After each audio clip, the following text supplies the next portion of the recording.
12 বছর লুকিয়েছিলেন, তাও নিজের পুরো পরিবার নিয়ে। মৃত্যু ভয় থাকতেন সর্বক্ষণ। নিজের পরিবারের সেফটি এবং বিবেকের দংশন, এই দুইয়ের মাঝে চাপা পড়ে যেন তিলে তিলে শেষ হয়ে যাচ্ছিলেন 48 বছর বয়সী এই লোক। শেষ পর্যন্ত সেই যুদ্ধে পরাজিত হলো মৃত্যু ভয়। লোকটি কোর্টে গিয়ে নিজের নিরাপত্তা চেয়ে বললেন, 100টির বেশি মেয়ের মার্ডার, সেক্সুয়াল অ্যাবিউজ এবং ডিসঅ্যাপিয়ারেন্সের সাক্ষী আমি নিজেই। কে এই লোক? এতগুলো খুনের সাক্ষী উনি কিভাবে হলেন? দক্ষিণ ভারতের অন্যতম তীর্থস্থান ধর্মস্থলায় এরকম একটা ঘটনা ঘটল, তাও বছরের পর বছর। চলুন আপনাদের নিয়ে যাই এমন এক জগতে যেখানে গেলে আপনাদের মনে হবে এটা কোনো এক আদিম সভ্যতার গল্প। তাহলে চলুন শুরু করা যাক।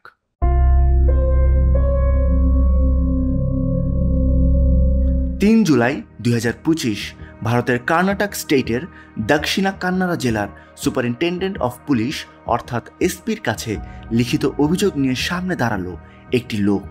লোকটি ছিল ভারতের সবচেয়ে নিচু সম্প্রদায় হিসেবে দেখা হয় যাকে, সেই দলিত সম্প্রদায়ের লোক। কিন্তু সমাজের নিচু স্তরের এই একটি লোকের জন্য উত্তর থেকে দক্ষিণ পুরো ভারতে এখন প্রচণ্ড আলোড়ন উঠেছে। পুলিশের কাছে দেয়া সেই লিখিত অভিযোগ এতটাই ভয়ঙ্কর ছিল যে 11 জুলাই কালো মাস্ক এবং কালো কাপড়ে সারা শরীর ঢেকে পুলিশি হেফাজতে সেই লোক আদালতে জানায় তার সেই অভিযোগের কথা। কর্ণাটকের আদালত সেই অভিযোগ শুনে উইটনেস প্রোটেকশন অ্যাক্ট 2018-এর ভিত্তিতে ওই লোককে সম্পূর্ণ পুলিশের হেফাজতে রাখার হুকুম জারি করে। কর্ণাটকের সাধারণ মানুষের প্রচণ্ড দাবির মুখে এই কেসের জন্য একটা স্পেশাল টাস্ক ফোর্স SIT গঠন করা হয়েছে, যার দায়িত্বে আছেন ডিজিপি প্রণব মোহান্তি। কি ছিল সেই লিখিত অভিযোগে? কেন উত্তাল হয়ে উঠেছে সমগ্র ভারতবর্ষ? এগুলো জানতে হলে আমাদের চলে যেতে হবে অনেক বছর পেছনে। কর্ণাটক স্টেটের দক্ষিণা কান্নাড়া জেলায় অবস্থিত এক শহর ধর্মস্থলা।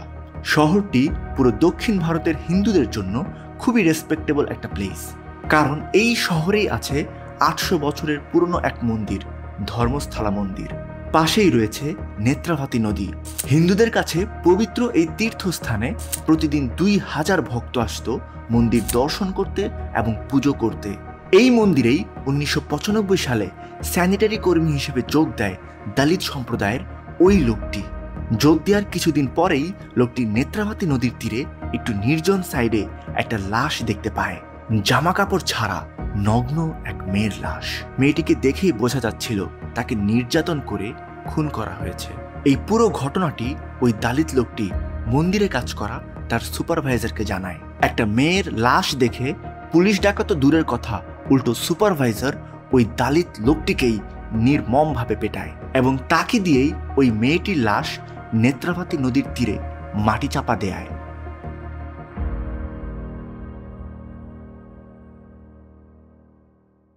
কিছুদিন পর আবারও নদীর তীরে দেখা যায় নতুন লাশ, কখনো জামা কাপড় ছাড়া, আবার কখনো আন্ডারগার্মেন্টস ছাড়া মেয়েদের লাশ, যাদেরকে দেখেই বোঝা যেত তাদেরকে সেক্সুয়ালি অ্যাবিউজ করা হয়েছে। বেশিরভাগ লাশের শরীরেই আঘাতের চিহ্ন থাকত, অনেকের গোপনাঙ্গেও। শুধু নারীই না, কিছু গরিব অসহায় মানুষকেও চোখের সামনে মেরে ফেলা হয়েছে বলে দাবি করেছে লোকটি।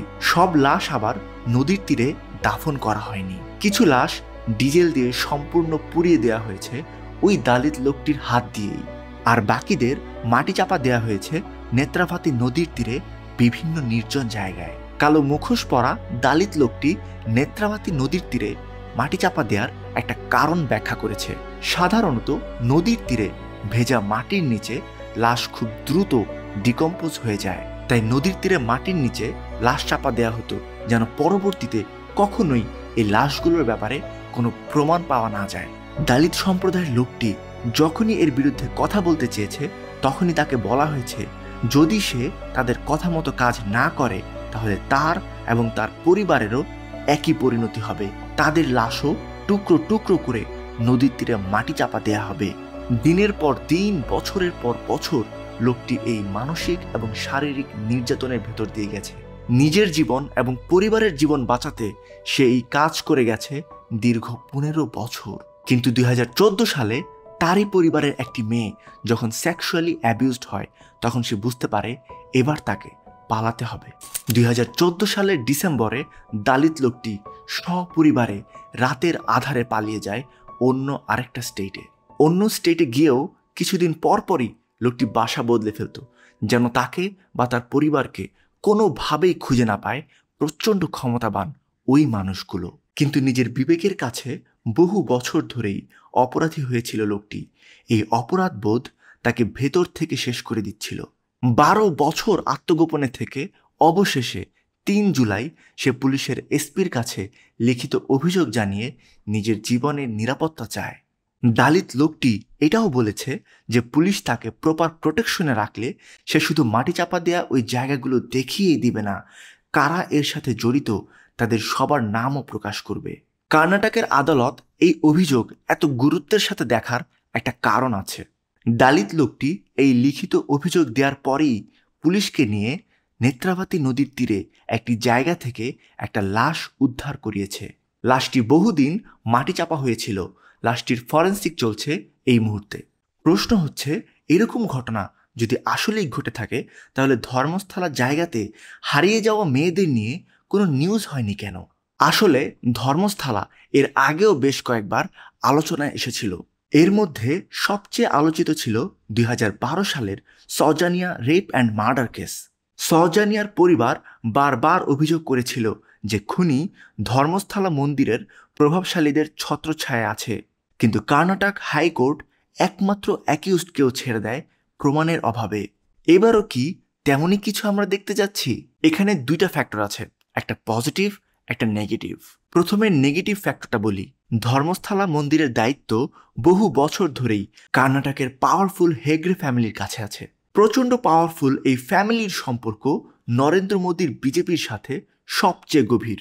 কাজেই তারা সিস্টেমকে ম্যানিপুলেট করার সর্বোচ্চ চেষ্টা করবে। আর পজিটিভ ফ্যাক্টর হচ্ছে কর্ণাটক স্টেটে গত নির্বাচনে কংগ্রেস বিজয়ী হয়, তাই হেগড়ে ফ্যামিলির জন্য কাজটা আগের চেয়ে একটু কঠিন। এর মধ্যে গত 30 বছরের মিসিং সব মেয়েদের পরিবার ধীরে ধীরে সামনে আসছে। সর্বশেষ এগিয়ে এসেছে আনান্যা ভাটের বৃদ্ধা মা সুজাতা ভাট। 2003 সালে মেডিকেল স্টুডেন্ট আনান্যা ভাট নিখোঁজ হন। তাকে আজও খুঁজে পায়নি তার পরিবার। আনান্যার বাবা অনিল ভাট মারা গেলেও 15 জুলাই মেয়ের খোঁজে আবারও পুলিশের দ্বারস্থ হয়েছেন 60 বছর বয়সী সুজাতা ভাট। পুরো পৃথিবীর চোখ এখন ধর্মস্থলার এই ঘটনায়। ওই দুর্ভাগা মেয়েগুলি অথবা গরিব অসহায় মানুষগুলি, তারা কি মৃত্যুর এত বছর পরে ন্যায় বিচার পাবে? নাম না জানা দালিত ওই লোকটি কি প্রমাণ করতে পারবে যে সত্য একদিন না একদিন বেরিয়ে আসবেই? নাকি জাস্টিস অথবা ইনসাফ ভারতের কমপ্লিকেটেড জাতিপ্রথা এবং সমাজের পাওয়ারফুল মানুষদের পায়ের নিচে শেষ নিঃশ্বাস ত্যাগ করবে? সেটাই এখন দেখার অপেক্ষা।